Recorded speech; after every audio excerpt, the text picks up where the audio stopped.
हीरा काट्ने हिरैमा राखेर दुःख काट्ने दुःखैमा हाँसेर भन्न सजिलो धेरै सजिलो कसले पो बुझ्छ र मनको पहिरो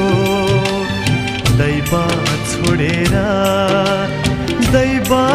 छोडेर दैव छोडेर